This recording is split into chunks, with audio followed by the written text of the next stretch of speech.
Folks, Neil deGrasse Tyson just pissed in my cornflakes. And hold on to your tinfoil hats because he's about to piss in yours too. Cue the music.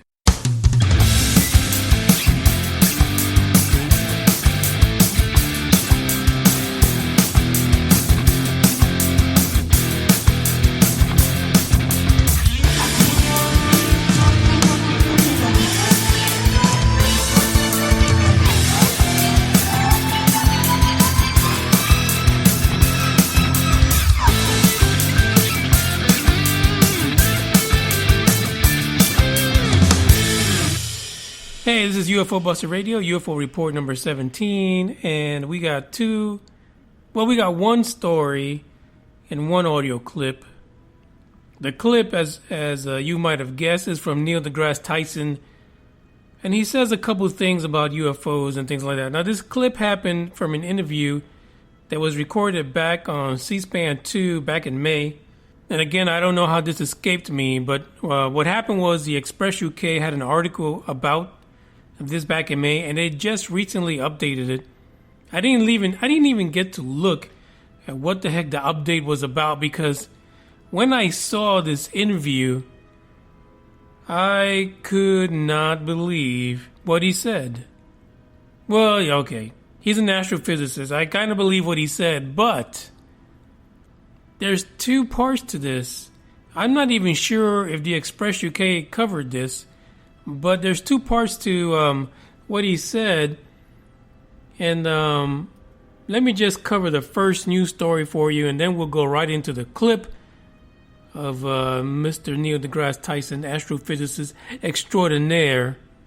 The first story, of course, I want to go over with you guys is out from a town that's only a hop skip away from the Moonraker. It is out of Plano, Texas.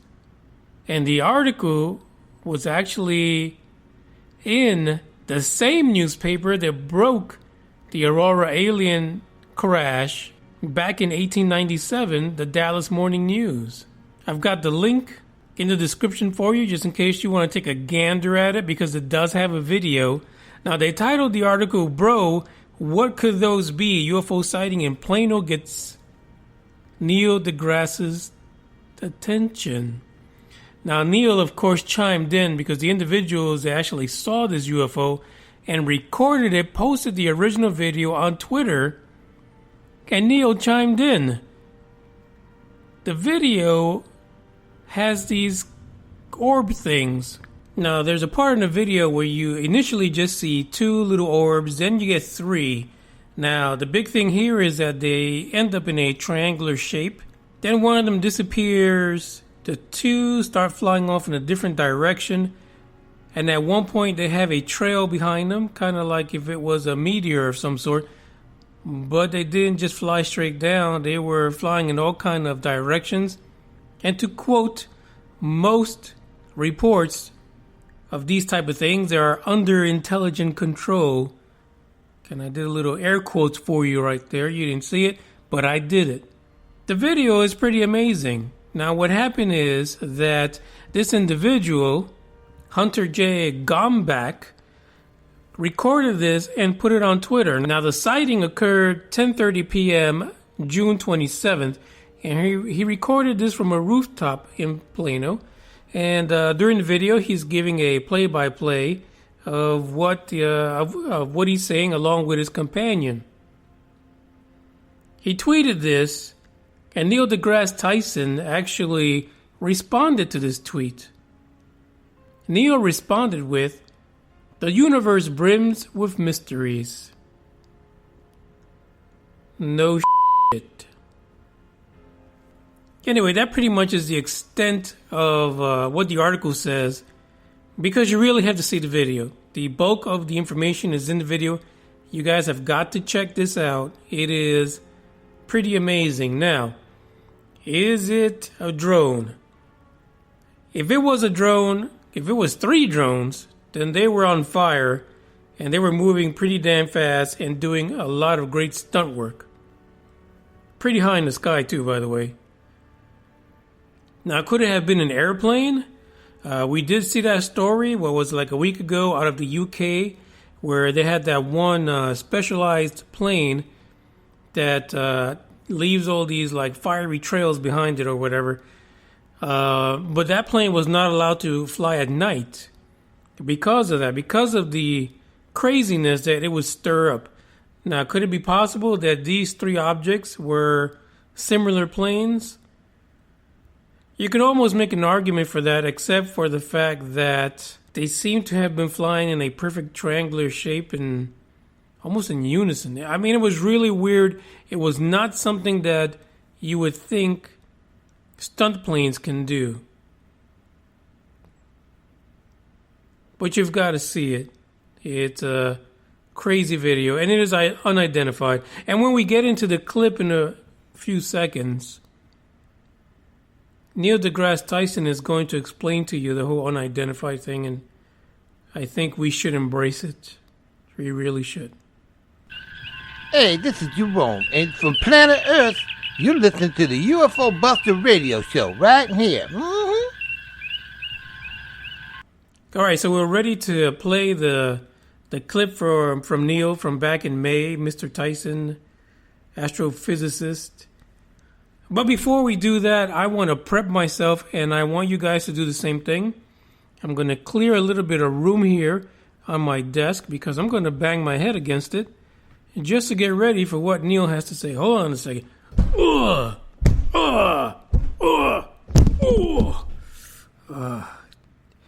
Let me roll the clip. Dr. Tyson, you tweet, @Neil Tyson is your Twitter handle, several million followers. Here is a tweet you sent out on March 11th, 2016. I occasionally wonder whether the entire universe is nothing more than a snow globe on the living room mantle of an alien. Was that a late night tweet or something?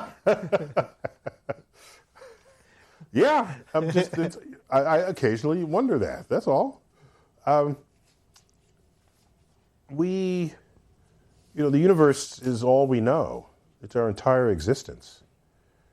And look at what we do to, I don't know if this is still a thing to do, when you have ant farms. You ever have an ant farm and there's a little bit of sand here and there's a vessel and there are little tubes.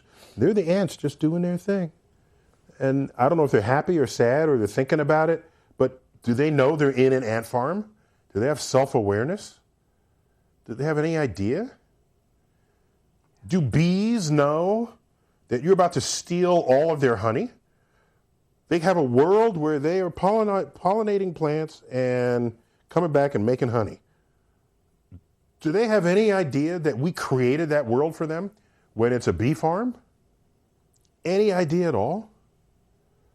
So we get to do this because we are smarter than they are, so we can outsmart them and create an environment in which we think they are happy. And therefore they do what it is they want. So we outsmart our pets, okay? We feed them and continue to feed them. That keeps them there, and we provide for them. But we do things that, because we're smarter than they are, they don't know the difference, right? So could it be that everything we know and love in this world is just for the entertainment of an alien? Is that so hard a thought to imagine? I know you don't want to think that. We want to think we have free will. We want to think that we're in charge. But are we? So yes, I don't remember what time of day. I think tweets are date stamped and time stamped, but I don't remember when I might have posted that. Well, this is an email from Michael Nutzel in Gainesville, Florida. Got a question for Neil Tyson. Are we alone? Why are there any evidence about UFOs? Why is how he phrased it. So, is there any evidence about UFOs? Why is there? So it sounds like, are we alone on Earth rather than are we alone in the universe? We're not likely alone in the universe. If you look at how common the ingredients of life is how common it is, hydrogen and oxygen and nitrogen and carbon. We're made of this stuff. That's the foundations of organic chemistry, carbon-based life. This stuff is everywhere we look in the universe. And so whatever happened on Earth, it's not likely to be rare or unique, because carbon chemistry, on which life is based, is the most fertile kind of chemistry there is. And carbon is abundant across the universe. So if there's life somewhere else, it's probably based on carbon. It's a fascinating bias, but it's not an unjustified bias. And so, the universe has been around 14 billion years, plenty of time to evolve all manner of creatures out there, particularly microorganisms. We have no reason to not think of microorganisms as aliens.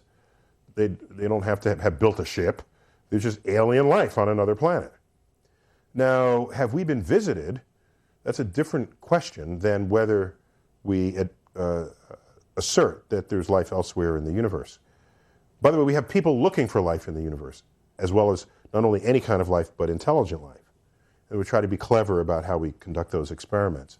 On Earth, what the UFO community puts forth as evidence is weak on a level that in any scientific circle would be kicked out of the lab room. You have things like eyewitness testimony. I'm sorry, this is not working, okay? No, I don't. If you walk into a conference and say, this is true because I saw it, you'll get laughed off. We're not saying you didn't see it. We're simply saying that you cannot present that as evidence for something that you want all of us to embrace. Okay? So eyewitness testimony is not something that's valued in scientific circles. I don't care what it is you're looking at. And especially if it's something that would be truly extraordinary, like visitation by aliens. I need more than your eyewitness testimony. I don't trust your eyewitness testimony if you told me the moon rose yesterday. Okay? I need better data than that. I probably would trust that because it's not extraordinary, but on that level. But as your claim gets more and more extraordinary, the less confidence I'm going to place in your data-taking system that involves your eyes and brain. It is why in science we invent methods and tools of measurement to replace our senses, because we know how feeble they are, how non-representational they are of reality. Psychologists have known this ever since there's been psychology. In science, we've known it ever since we've seen the effects of this influence data. Okay, so now you take a picture of something that you don't understand. That's better than eyes. All right, now you have pictures or video. That's better, okay? So what is this? Well, it's unidentified. Right, that's what the U stands for. Unidentified. We don't know what it is. It's a mystery. Okay? Good. What do you want me to do about it?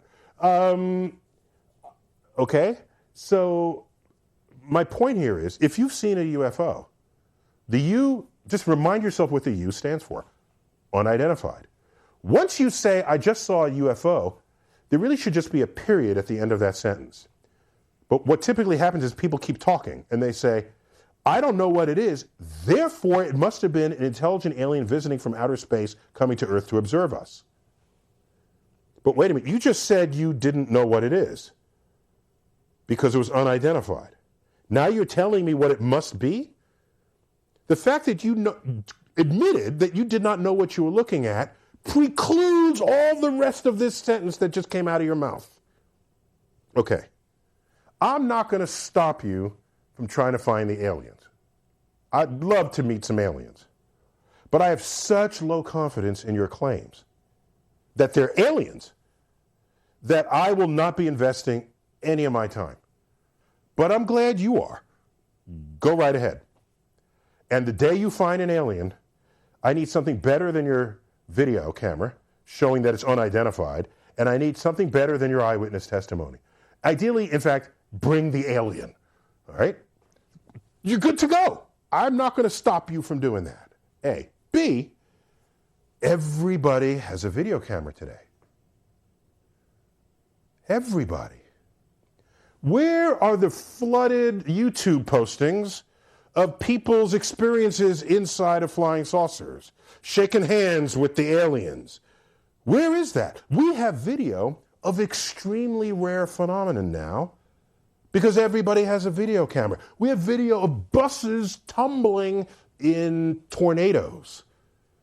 There was a day where you wouldn't say, oh my gosh, that bus is about to tumble. Let me go home and get my shoulder-mounted video camera so I can film this. No, you're getting your ass out of there when you see this happen. Everybody has a video camera, so we have rare surveillance footage of things, okay? If you've been abducted and you had an encounter with an alien, give me some good video of it and get some other people to get video of it too. Then we're good. I got it. But as long as it's unidentified to you, have I made myself clear enough? All right, so there you go. I just want to say that no moonrakers were hurt in the recording of this podcast. What in the hell is wrong with this guy? So he's going to sit there and he's going to tell C-SPAN 2 that he tweeted that it is very possible that we are under the control of some alien power, right? That we're sitting on a desk inside of a globe, kind of like a virtual reality thing, of a freaking alien. But if you come up to him and say you saw a UFO and you think it's alien, you're full of crap. What in the heck? I just don't know what to say. This is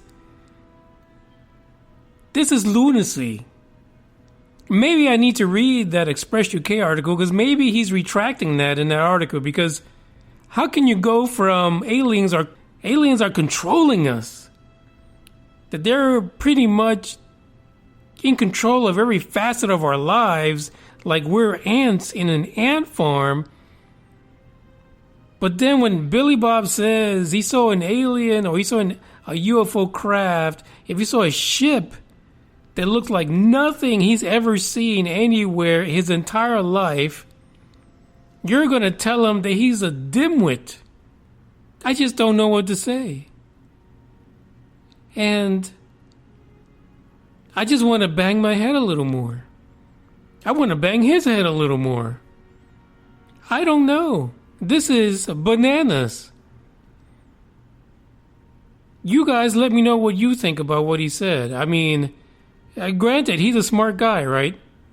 He's everywhere. He's doing interviews. He's writing books. And the reason why he was doing that interview was because of a recent book he wrote, which I don't give a damn. I'm not going to tell you what the name of the book is because he's flipped his damn lid. And the interview itself, it's about 2 hours long. The link is in the description. If you want to sit there and listen to this bobblehead of science give you all this fugazi, give you a bunch of mixed up shit, then I'm going to quote my cousin and what he usually says when he comes across people that seem that they're a little off. And that is, this guy's a dick. This is a UFO news report number 17, and I need to go get some Tylenol. Manny Moonraker signing out. Sayonara, muchachos. I'm going to try to find a way out of this damn globe. Peace.